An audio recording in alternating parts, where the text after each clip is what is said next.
Good morning, good morning. It's a very sunny morning where I am. I hope you have a good morning. And if you don't, walk with me and maybe it'll change for the better. Today, I will talk about relationships. We started yesterday this theme with how a relationship works in the business and what you can do if you're a business owner or you are a manager of a business to make it better. And we talked about different aspects of the energy and how it affects people and relationships within the team and outside of the business that actually creates the success of the business. And today we're gonna go deeper into this topic because all relationships outside of you affect the business of your life, which also affects your business.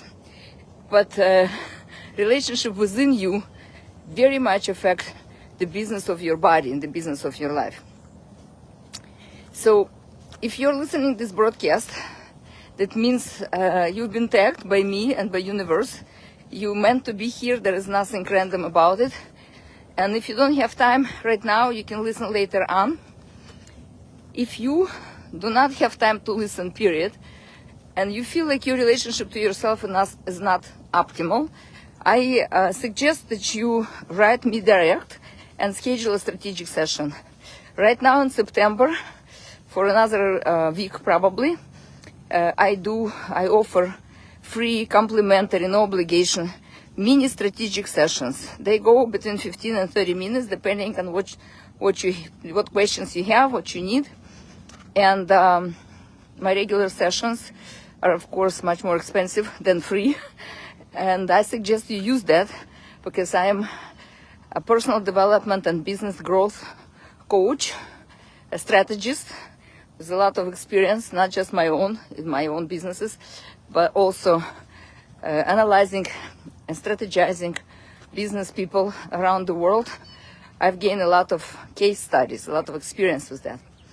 And what I realize, and what I hope you will realize, that the business of money making is a business of relationship making. And the business of relationship making starts with the basic relationship, which is relationship to yourself. So if you're exhausted, for example, and you cannot get up in the morning, or your energy is not optimal and you try to command your environment, your people, or even setting a goal from less than optimal energy will end up in less than optimal goal. So probably will not tell you anything new, but maybe I say something that either triggers you and you go angry, which means your energy is pretty low, or it inspires you, which means your energy is high enough to create something in your life, or at least it will interest you and you shift from complaining to looking into situations with, how interesting, and why is it happening in front of me? Why am I seeing it? Because anything you observe in your family, in your body, in your environment, in your business, even in your country, even on a planet, is the focus. And when you're focusing on something particular, that means that focus is relevant to you. Some people live in different focuses. Even though they live next to you, they might not be as worried as you are about certain things, or they might not even notice it. So start with this observation today. Who am I in relationship with that bothers me so much? How they are, how people are. Of course, we're all different. And the difference comes from within. It's not even how we were raised. It's not even what we eat. Which, by the way, what we eat absolutely influences your hormonal situation, your hormonal state, which influences your relationships, of course. So it's not about how to eat healthy. It's just about to become aware. And notice, I eat this, I feel this way, I act this way. I eat this, I feel this way, I act this way. So these conversations are not necessarily about giving you an advice. This conversation is about pointing Once I was told at some forum that I am a way shower. I point and you see, and maybe you see it for the first time in the way that I point. And that's what my mission is about. Mission is what drives you in life. So what drives me in life is creating safety and security for people to act, to be what they meant to be, and to do what they meant to do in life. But very often we don't really understand exactly what exactly my goal is. And some people even tell me, so, okay, so what should I do now? All right, you gave me a pretty clear picture of what's not working. I'm a crisis manager, so that's where I start. I don't bombard people with that. I just point. How about this? How about this? How about this? And when people notice something in their life, of course, everybody wants to change things for the better with minimal investment in it. That's just the nature of who we are. Our brain doesn't want to work too hard because brain is the most energetically costly for our body. For the brain to make decisions takes a lot of energy from the body and a lot of resources. So we avoid making decisions. And by the way, we have a limited number of decisions available to us. It of course depends on how expanded your consciousness is and how trained you are to make decisions fast. But if it takes you time to make decisions and you doubt and you think, and then you rethink and then you make decisions, then you change your mind, not only that it's a low energy behavior, because you cannot commit, because commitment means you need to do something about it, but also the way the brain neurons are firing is not optimal, the electricity is low. You can of course change that by walking up and forward. We've been talking about it a lot. Sending electricity from the coccyx, from your feet, from the earth all the way up to your brain, to your body, to your organs, switching on, and then you think a little more optimally. But some people's personality are not fast. I'm pretty fast. I think about something today, and I already started yesterday. And then today I realized, oh, I already started it. But not everybody is like me. People are born, who are born on 7th or 25 or 16th of the month, any month, will display that energy, the faster energy. But people who are born on 2nd, for example, or 11th, these people are much slower in the thinking. Why? Because these people are very much focused on relationships and how it will affect everybody and what everybody will think about it and how these people will act and how it will affect me, the one who's born on 2nd or 11th. So what happens then, the decision is not made and the brain keeps it on the back burner, which gets you into this state of not being present to what's going on because that decision is still lingering out there, taking some of your focus. And the less you focus, the less crisp the decision will be, which means you will not be present to people in your surrounding. And also means sometimes when they start talking to you about issues that they need to make decisions on, or something that is in your family that has to be decided upon together, you are still deciding on what needs to be done for you or in your business, for example, or something unresolved in a different relationship or even the same relationship. At that point, you might get irritated. Why are you bothering me? Do it yourself. Why can't you do it yourself? But the truth of the matter is, the brain only has a limited capacity for decisions. So if you watch the movie where executives open their closet, and there is blue shorts, 25 of them, white shorts, 25 of them, blue pants, 25 of them, black pants, 25 of them. And you wonder why these people need all those same stuff in the closet in the big quantities. It's exactly why. I've heard the interview with one of the executives and he said, well, it's one less decision per day. I open my closet, it's all the same, it doesn't matter. I wear it and I go. So some of our closets reflect our relationship to ourselves. So if you want to come to your closet and look at how you love yourself, or how you nourish yourself, or how you make decisions, or how effective you are in your life, that will give you a whole picture. I'm not a closet organizer, of course, but I do need to organize my closet. Sometimes I organize closets for the members of my family. And this is not a very easy thing, because everything in your closet is something that means something for you. You brought it in because you meant it to have this thing at the moment. The moment passed, maybe you slim down, maybe you grew in size, maybe you grew in your mind and you change your mind and how you want to be dressed, your style change, your climate change. I'm in Florida, I used to be in Illinois. But my closet reflects my whole life. And believe me, a year ago when I was moving, I put so much stuff for donation. I gave good, wonderful things to people. And I was absolutely sure that my closet was emptied really well. When I look at it now, it doesn't seem this way.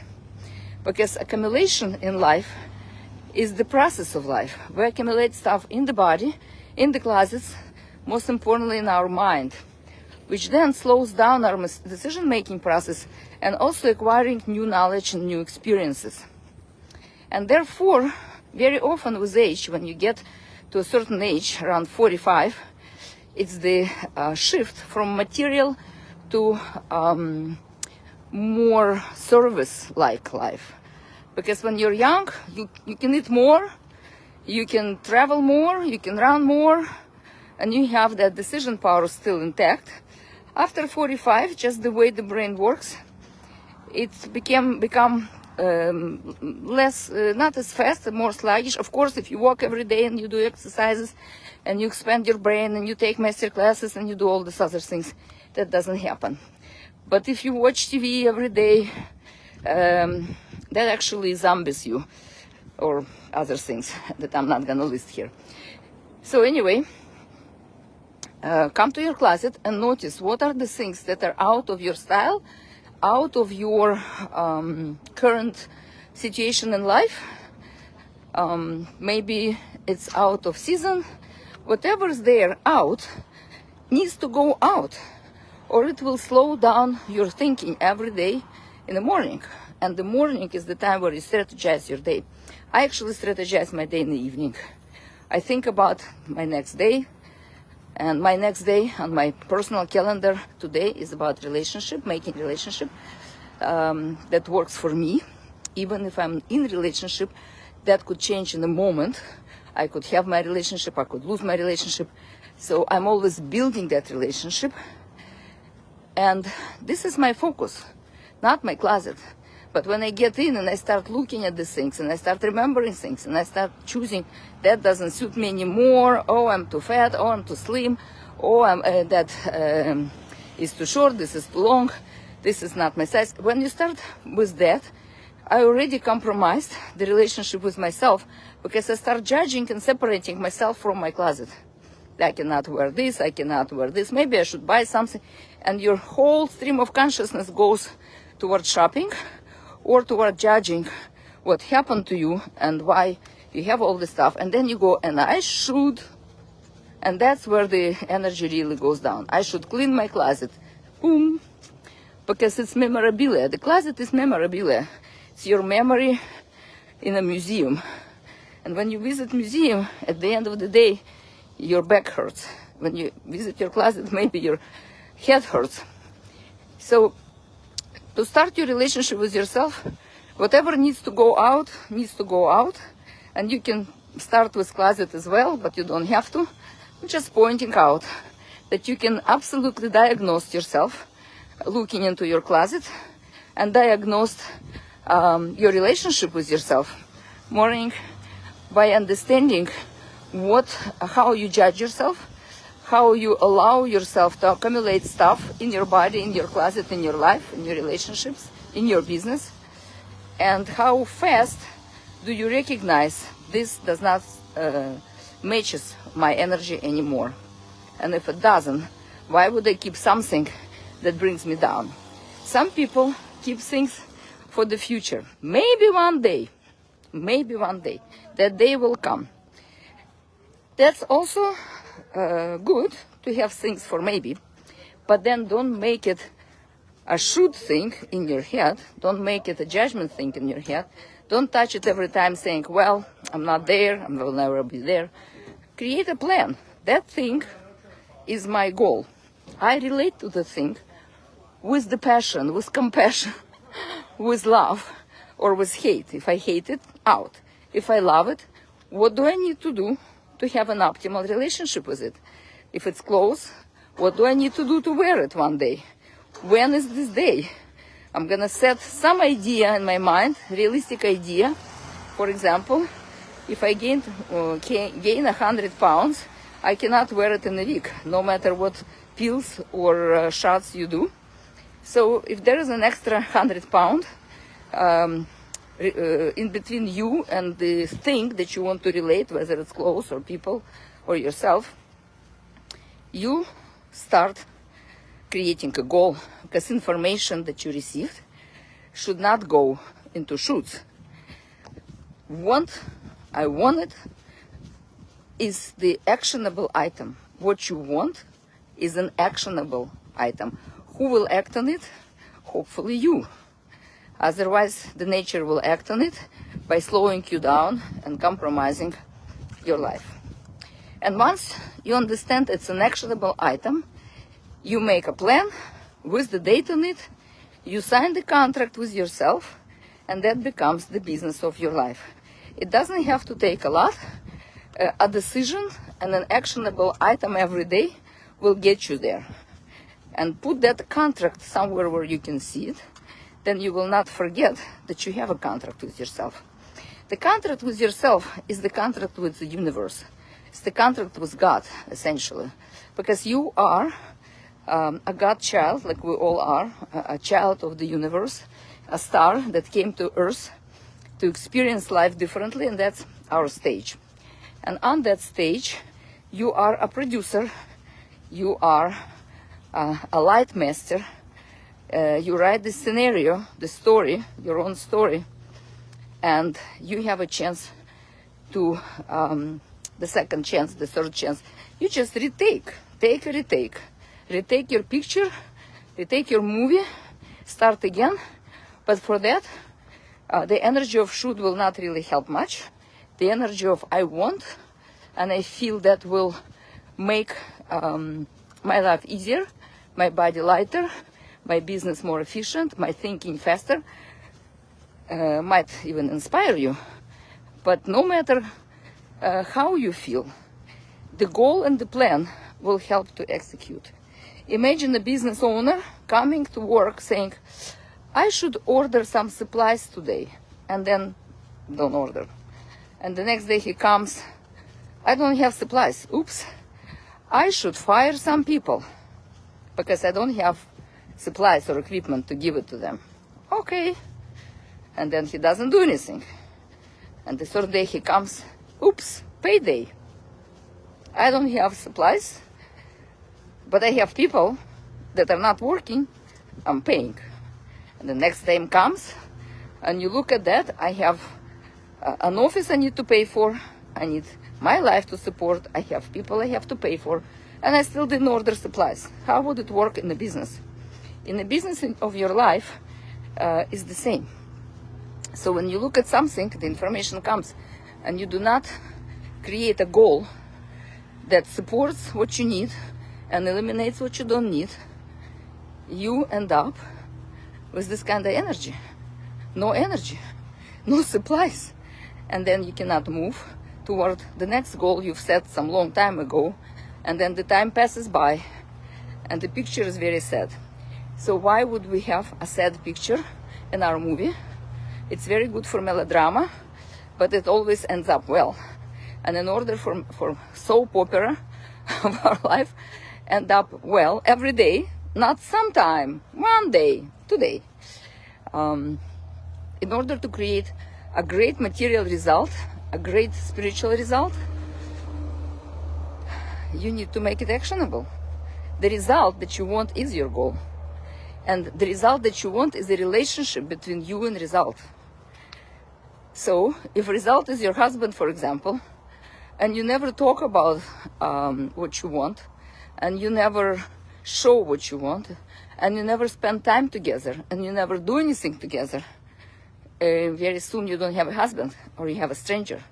And it's the same thing with anything. Anything I point you toward today is something that maybe you didn't pay attention, or maybe you're so great at it that you can teach some other people, and you can come up with some ideas and share.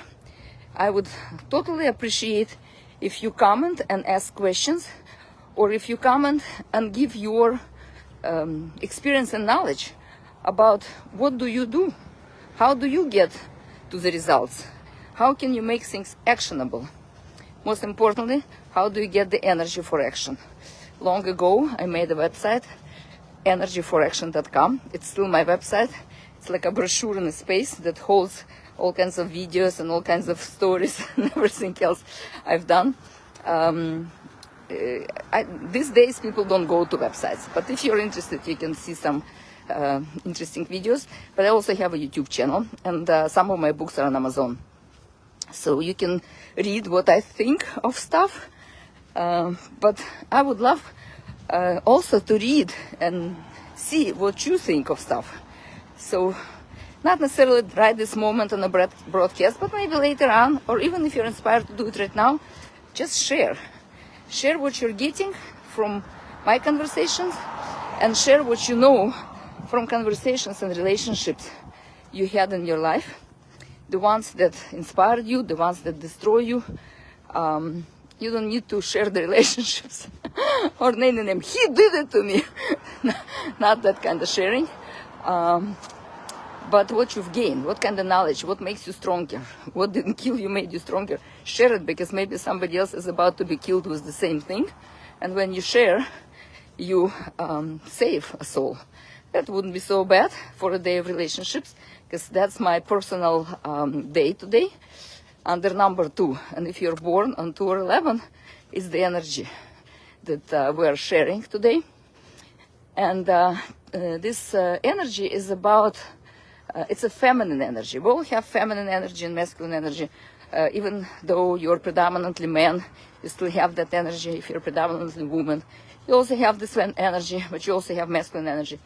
So that energy is slowing down, enveloping, taking care of, loving, noticing all the imperfections in the world and wanting to fix it. And most importantly, saving relationship no matter what. So if you're not in very optimal relationship with yourself, or with the world, or with your spouse, or with your kids, or with your money, or with your health, or with anything, or with your closet, or with your desk. I have an interesting relationship with my desk. It's a reflection of my mind, and I have so much in my mind that I have piles and piles of stuff, white folders. I realize that white folders on a white desk does not bother me as much. But I constantly get an idea, I write it down, and I put it in a folder where it belongs, so my mind could be open. So if you have less than optimal relationship with something in your life, that means it's not organized. It's not organized in a way that works for you. What organization means is you find what do you need it for. You understand the goal, and then you understand the role. Organization starts there. Who am I in that relationship, and what do I need it for? For example, I am not a cleaning lady in relationship to my whole house. I have somebody who helps me clean. But in relationship to my closet, I am a cleaning lady, because nobody can do it for me. This is my thing. Everything is memorabilia, and therefore I need to organize my mind enough to throw things out and put new things in, or throw things out and never put new things in, because simplicity is the mother of geniality, of congeniality, of genius.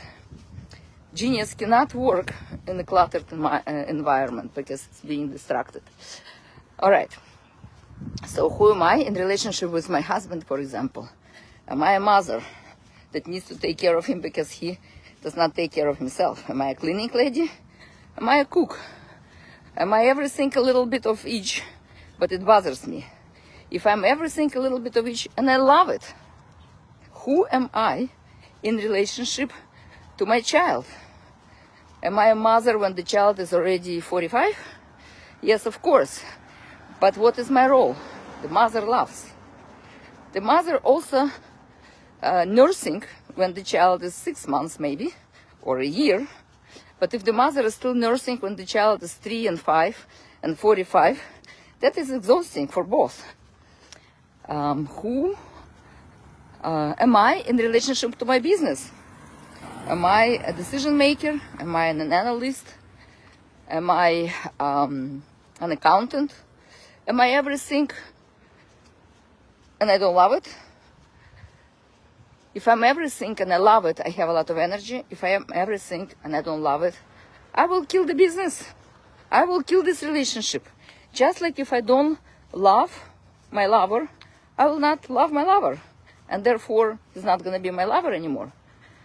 So always start with who am I? What am I? And what do I need from this relationship? What's my goal? If it's the relationship to the business, the money should be produced by the business. And that's our relationship to the business. And that relationship kills the business. Because not every business produces huge amounts of money. Businesses produce status. Businesses produce working places for many people that you care for. Maybe a great team that helps you to move in the world in the way you want.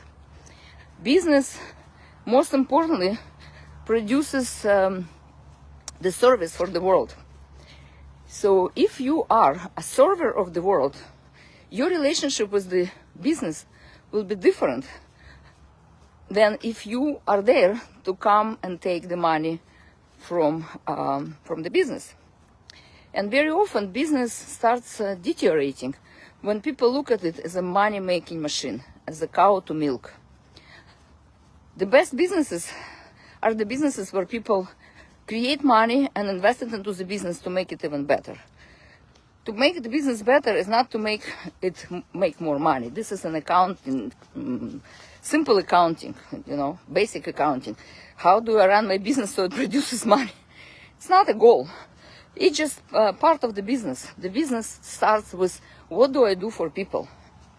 So people can appreciate my business, my service, and give me money. Same thing in relationship. What do I do for relationship, for the people that I want to relate? From the role that who I am, if I like that role, right, and I share my best in that role, and as a star, I'm developing the role. Remember those movies with the stars sitting in their trailer and won't come out because I want to play this role and I will not play this role unless you have to change it for me. Well, in your life, you're also a producer, a scriptwriter. So rewrite your role so your star, your inner star, wants to play it with the joy and happiness and the service for the world. Usually stars are there to point out some things or inspire you. I'm being a star in this broadcast, showing you some pictures from your life by pointing. Look at this, pay attention. But you are a star in your life. So you show up in the full light of who you are. This is extremely important. Who am I in that relationship? Who am I for myself? Am I a child to myself? I take care of myself as if I am a little child? Or I'm looking for the father or the mother to take care of me. And if they don't, I'm not very happy with them. Some people still go for their mothers and fathers at the age of 70, saying, well, and you didn't do this for me, and you didn't do this for me. And they did what they could do. Whatever they couldn't do, they didn't do. Discussion is useless. But they gave you life. So that's the primary relationship, life giver. And they sustain you up to 1 year when you start walking and taking food into your mouth all by yourself. That's a huge gift. The rest of it is bonus. If you have more bonuses, less bonuses, not a discussion for this broadcast, but you can come to strategic session and figure out more your relationship with your parents or with your spouses or with your kids or whoever else, your business, because it all starts from you and your intent. And the intent is not give me because I'm a child of yours. World, God, give me because I'm the child of yours. The relationship starts with I've grown up. Today in the morning I looked in the mirror and I noticed I'm not a 2-year-old anymore, not even 5, not even 25. Okay, great. 21 is the moment where you are fully functional in your brain. Before then, the mental emotional system is still forming. That's why the law does not allow us to drink before 21, because you can compromise the development of the brain. You can still compromise the development of the brain after 21 if you drink. But at least you make a conscious decision because your mind is hopefully fully developed and now you're more responsible. Responsibility is ability to respond to your environment. You drink somebody's emotion, you go crazy. You drink too much of the spirits, you go crazy. You take inspiration from things that inspire you, you get inspired. So what you put into your mind, body, and spirit is totally up to you. And as you're building your relationship with yourself, make it an actionable item. Because we, of course, live in the world of people. So with some people you might feel like a child. And if it works for you, if that's what you want, if that's what you enjoy, absolutely, why not? But maybe with other person, try to be an adult. Try to say what you want, how you want it. Try to discuss it, and try to make it actionable item so your relationship gets better and more optimal for you, more sufficient and fulfilling for you and for other person in the relationship. Because we are always moving between the child and the parent. This is like a biological thing. The nature made it so we care about our children forever. Even though the bird kicks the little bird out of the nest within like a couple weeks, 3 weeks, I believe, we might keep our children under our wing till we die. And then we leave them the nest full of stuff we accumulated, including our bank accounts, which, by the way, limits the child, however old the child is, from expanding their own mind and figuring out their life. So if your goal is support your child and you're always worried about how much money you leave or how much money you give right this moment, that means you are not loving your child 100% because you buy their life experience. You give them money so they don't have the life experience. And then you don't worry. So at the end you buy your peacefulness. So restricting your children for experiences is all about you. I don't want to worry, therefore you should not do it. Just pointing it out. And if you want your child to be as strong as you are, or even stronger, they should have their own life back to themselves and try things and understand this is hot and this is cold and this is sharp and this is high and this is low. You can absolutely lovingly educate, create an experience of safety in their mind. Read books, tell stories, but in real life, after they've heard and gained the knowledge, they still find the crisis, they still need the crisis, and they will still go for the crisis, because that's how we grow, through knowledge and crisis. So, the day 2, the day of birth, and 11, and the energy of my day today is about bringing things into focus with love, compassion, diplomacy, What do I say, what I don't say, how I say it. Understanding the role you play in every relationship. And instead of blaming somebody, or yourself, it's even worse, understanding your value. What do you give in that relationship? What kind of energy do you share? What kind of electricity you bring when you come into that relationship, into the room, full with one person or many people? What kind of thoughts, intentions, what kind of language? Are you biting a piece of that person because something is not up to your liking? Or are you sharing what you need, what you feel, without having any blame in it, or any guilt or shame in it? Simply, easily asking questions and answering these questions when asked, simply. I'm still learning that. I love to be sarcastic because I think I'm that smart. Not really, because I'm just not listening. When the person asks, I assume they know and they just ask to bother me. But the truth of the matter is, when people in my sessions ask me, I'm 100% there, 200% there, and I'm listening and I'm answering. But when it comes to relationship, all of a sudden, I'm no longer me at my highest. Why? I'm asking. And the answer comes simply because I am, in this moment, are not relating to the person. In this moment, I'm looking at the person from some other place. Maybe he should be my father and he should know. Or maybe I am the mother and I know better. But the truth of the matter is the father-mother-child relationships are only appropriate for a little bit, a year or two. And then we become friends and we grow as friends. Then you don't have problems with teenagers. And then we become mentors and teachers. And then we become teachers to each other. Very important moment not to miss. Don't miss your teacher who's in your home. And then we become adults. Every one of us. We grow and we find that status. I am an adult. And if the child doesn't want to clean the room, the adult will, without complaining, but with understanding. I need to teach, I need to share this competency so the person can learn.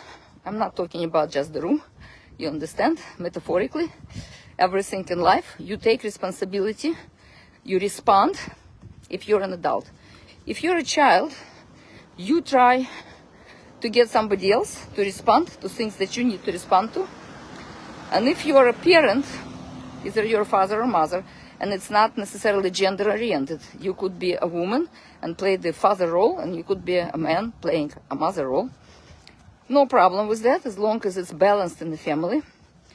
But when you are in this position, you take responsibility for everybody, not just for your children. And then you feel exhausted. Why did I do it? Why did I do it? I did so much. They gave me nothing. And you forget that parents never get anything from children. Really. The children become parents, they give to their children. Their children become parents, they give to their children. This is biology. In psychology, we believe that children should and must and have to give to the parents. And that's nice. If you can, and if you're focused out there, and you can make yourself focus without any disagreement with this idea, great. But children biologically are not structured to give back, they are structured to give forward. So to give back means you figure out how you want to show up in that relationship and what would you like to give to the people that gave you the gift of life. And how you support their gift of life and what kind of role you play. And you're no longer a child. In a relationship with your parents, when you are contemplating how can I give, how can I build a relationship of friendship and mutual respect, is not necessarily I am a child and therefore I have to. It's a relationship. I love my parents for who they are, even if I don't like some things that they do in their life or the decisions they make. I still love them and I'm still grateful And with this understanding of a deep gratitude for the life that I've gone through, and a deep gratitude for all the genetics, for all the genius that I am, for all the fast movement forward I create, for all the creativity I get, for a stamina I have. With this gratitude, I graciously show up in the energy of love and wisdom I've gained from being a person I am, because I am a child, good morning, I am a child of these people, but I am also a child of God. Most importantly, I am a responsible adult. And I allow people to do exactly what they want when they want it, to live their life without bringing my understanding of how they should live it. And if I want to help, sometimes I hire other people, because other people do not have an emotional attachment to how things should be that I might have about people that I love. So showing up with love and a smile and having a conversation, that's your responsibility to respond. And if they ask you for something, absolutely. And if you want to offer something, absolutely. But if they say no, absolutely. You're not pushing through anything. Because the energy of relationship is a feminine energy. As I told you before, it's the energy of enveloping, taking in, including. And in your field, and the electricity that you've created, people thrive or people die. And that is the result. Material death, of course, also, but mental, emotional. Physical death is not so hard. You die and you have no problem, your soul is free. But the rest of the situations when you die physically, you don't have suffering when you die, mentally, emotionally, materially. The suffering is there, the ego is suffering. And so the day two and the energy of relationship, and people who are born on that day have a natural ability to save relationships against all odds, because you don't know what happens to the person in your field. And if you see that death is coming on any level, charge your field. Bring your field, your energy, your electricity into the optimal state. Walk in the morning, up and forward. Exercise. Think positive thoughts. If you don't have positive thoughts, create an optimal plan, an actionable plan for which you're responsible, and act on it. That will give you a positive thought. Wow, I did it. I didn't do it for 3 weeks, but now I did. Wow. I didn't walk forever. Now I'm walking. Yes. I feel energized. And then, as a responsible adult, you will also attract responsible adults. And it's much more interesting to play in the field of responsible adults, sharing ideas with each other, creating safety for themselves so you don't have to take care of anybody, strategizing their goals, moving forward, creating opportunities for each other, and you are part of that movement up and forward. May you be blessed with all the relationships that you have. May you find the courage and strength and electricity within your body, or at least electricity of the blue sky, the heaven above us, and the earth that supports you every day. You don't need anybody else to support you. It's already there. The support is there. And may you have that energy as a service, as an offer to charge our world, so people in it also feel enveloped and included and safe and loved, no matter where they are. And I love you dearly, and thank you for joining me on this walk, and thank you for writing and connecting. And you've been tagged randomly. Universe chosen you to see that. Therefore, connect if you need a deeper pointing, and I will absolutely respond. You can write me direct, you can write here in the comment, and please share your wisdom, because we all have the pearl of wisdom, and the relationship is about it. And as we put those pearl of wisdom around our neck, we become more beautiful, more loving, and more wise in life. Doing it all by yourself might be hard, but when you get the pearl of wisdom from somebody else, thank you very much. Now I'm wiser.